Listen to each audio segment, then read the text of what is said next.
described as beautiful and captivating, sophisticated and powerful, and very, very wealthy. Hi, I'm Josh Bernstein. My quest is to determine if the Queen of Sheba really existed, and if so, where she came from. My first stop is the Catholic University of America in Washington, D.C. The library here has one of the greatest collections of religious texts in the United States. Most of what's known about the Queen of Sheba comes from just a few short passages in the Bible, and I'm hoping that one of the scholars here can help me flesh out her story. According to 1 Kings, the queen journeyed to Jerusalem at the head of a long caravan of gold, precious stones, and spices, which she presented as gifts to King Solomon. But what the Bible doesn't say is where the land of Sheba actually was. Dr. Doug Gropp is an expert in Middle Eastern texts, and I've asked him to help me decipher other passages that may offer some interesting clues. Begin with Jeremiah chapter 6, verse 20. The Lord says, Lama zeli levona mishva tavo. What is frankincense to me, which comes from Sheba? Doug tells me that the spice the queen brought to King Solomon was frankincense, an aromatic resin that was one of the most prized goods of the ancient world, more precious than even silver or gold. What makes this clue so useful is that frankincense comes from a very limited geographic area. This means I should be able to trace the trade routes back to the queen's homeland fairly easily, or so I hope. In the ancient world, it came from South Arabian area and on the other side of the Red Sea and the Horn of Africa. And that's it? That's pretty much it. So Sheba could be that region? Right. Somewhere, okay. Somewhere in that region. Is there any place else in the Bible where we can learn about Sheba? Well, there's a few other places that mention Sheba, but there's also a related term, a term that most scholars think is related that has just a different S sound, Seba. Doug explains that Sheba sometimes appears with a slightly different spelling and pronunciation. He shows me a passage from the Old Testament book of Isaiah that speaks of a land called Seba, and more importantly gives a pretty precise clue about where it may have been. Okay, so Saba is a region either south of Sudan or in that area, the Horn of Africa area, right. Which again is the Ethiopia area. Right. And we have one more. Another passage from Isaiah describes the people I'm looking for, and even gives them a name. And the Sabaeans, who are described as Anshe Midah, men of stature. Huh. Tall men. Tall people. Ethiopians are pretty tall. Yeah, they are.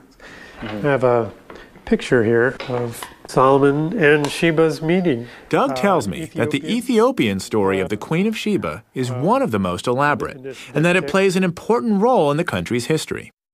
So Ethiopia definitely has a very historical and even tangible connection with the Queen of Sheba. Yeah, it's absolutely central to their whole national consciousness.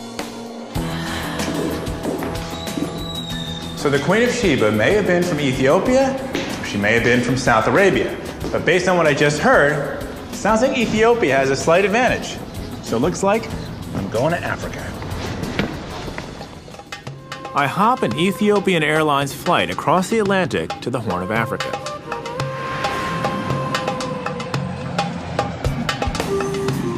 I've been to Ethiopia before, looking for the Ark of the Covenant, and I'm really excited to be back.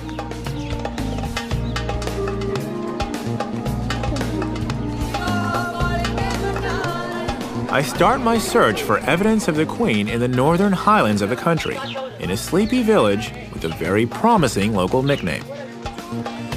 This is the town of Lalibela.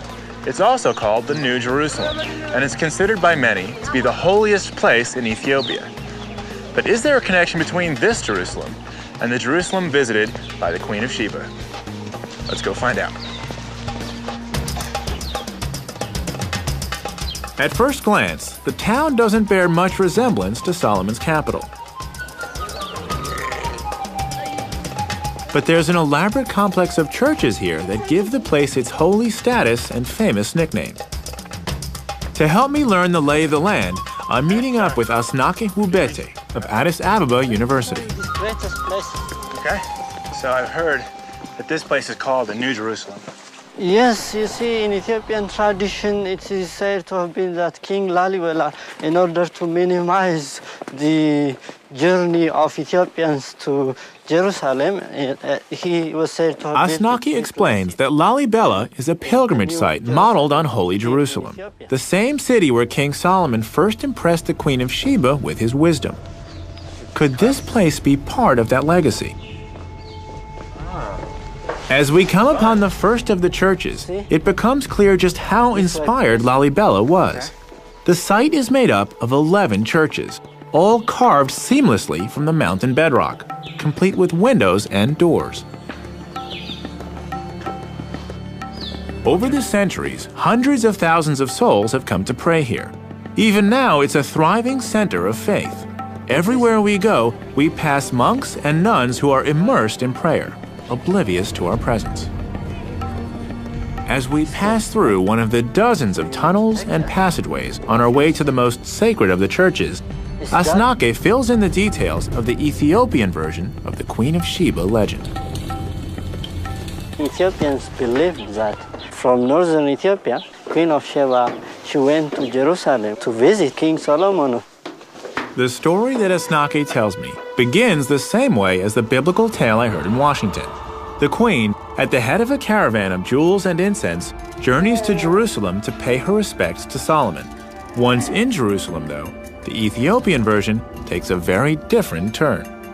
King Solomon went to sleep with her because of her beauty and her fame, but she refused. According to the legend, the queen resisted Solomon's efforts to seduce her. He promised to leave her be, so long as she agreed not to take anything belonging to him. He then set a trap. Solomon served the queen a lavish feast of spicy, salty food, but offered her no water to drink. Forbidden from asking him for anything, she went to bed with her thirst unquenched. Solomon's trap was set. In the dead of night, the queen awoke, desperately thirsty. She searched the palace for water, but the only pitcher had been placed next to the king's bed.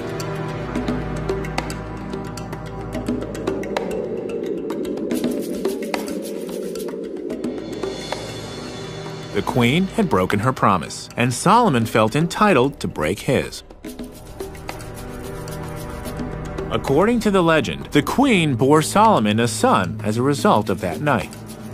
Named Menelik I, he founded the Solomonic dynasty in Ethiopia, a dynasty that lasted 3,000 years and ended only with the death of the Emperor Haile Selassie in 1975.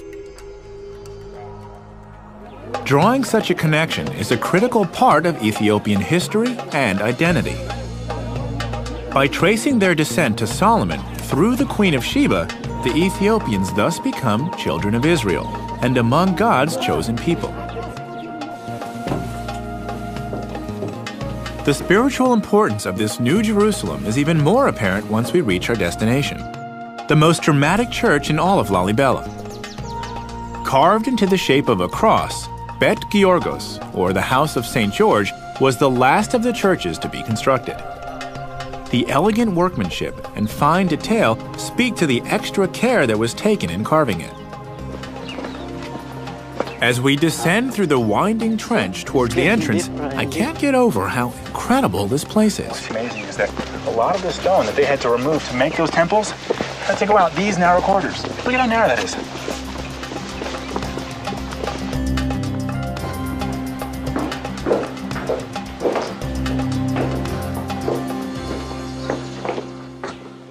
Once we're inside, it's clear that other visitors here have been even more affected by the magic of this place.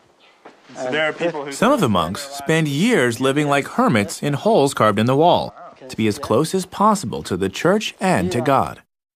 Some of them would never leave the church and pray all the time here throughout their life. the whole lifetime. Yes. Living and praying. Wow. And some of them never leave this holy place. So people really did everything they could to be close to this place. Yes, yes. And this is one example. For instance, these are skeletons of people who were believed to have come from Jerusalem, Jewish people. Asnaki shows me the skeletons of pilgrims that the local folklore says came all the way from Jerusalem to pray here at Lalibela. Wow. It's a little bit creepy, huh? Yeah. Their piety was so great that they were left here in death to continue their devotion. Yes. They came here to pray, Yeah. and then they spent their whole lives here. After they came here, they decided to remain here throughout their life. And they died. It's clear that Jerusalem and the Queen have a profound spiritual influence here. But what does this tell me about where to find her? This is a very nice question. Naki says that Lalibela was completed only 700 years ago. Scholars believe the Queen of Sheba would have ruled in the 10th century BC, nearly 3,000 years ago. So I clearly need to go further back in time to find a tangible connection to the Queen. But Asnaki tells me there is a civilization in Ethiopia that could date back far enough.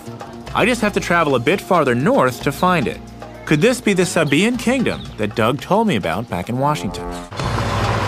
I've come to the Horn of Africa searching for the Queen of Sheba and learned that one of the gifts she brought to Solomon was frankincense, which comes from only a few places around the Red Sea. In Ethiopia, I visited a place called the New Jerusalem, where I learned how important the Queen is to Ethiopian national identity. Now I'm following a lead that's brought me into Tigray province, the heart of frankincense country. I've hooked up with my old friend Misgana Gananu to learn more about this precious commodity. So frankincense has been used in Ethiopia for thousands of years. This is from 1,000 years ago. The land of frankincense. The Bible says the Queen brought Solomon quantities of incense that would never be equaled. Learning the history of frankincense in Ethiopia could shed light on whether the Queen might have started her journey here. So frankincense is used throughout Ethiopia in Throughout. all types of religious ceremonies. All type of religions. When we have the church, mass, the service, it should not be without incense. No incense, no service, no incense, no life. And now we're going to go see how it's actually Now done. it is the same way of the doing from old tradition until now. So the process hasn't changed too much. Not too much, everything is doing by hand.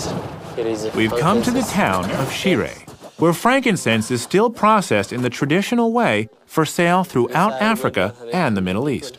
Working in this building inside. As soon as we walk in, I can see why he said things haven't changed much. This is how they are preparing for market, for selling. Everyone here is working on frankincense. When they come Here the in woman- Tigray province, frankincense is a major part of the local economy, just as it's been for millennia. Production involves every member of the community. So the mothers work here, the fathers are out there collecting this, They are collecting in and the kids forestry. don't really have any place to go, so they come here and help They their come moms. here and helping the family, the elder, Okay. the parents. Why don't you show me what's happening right here? She is cutting, separating the best quality inside. Frankincense is harvested as a resin that oozes from cuts made into the boswellia tree.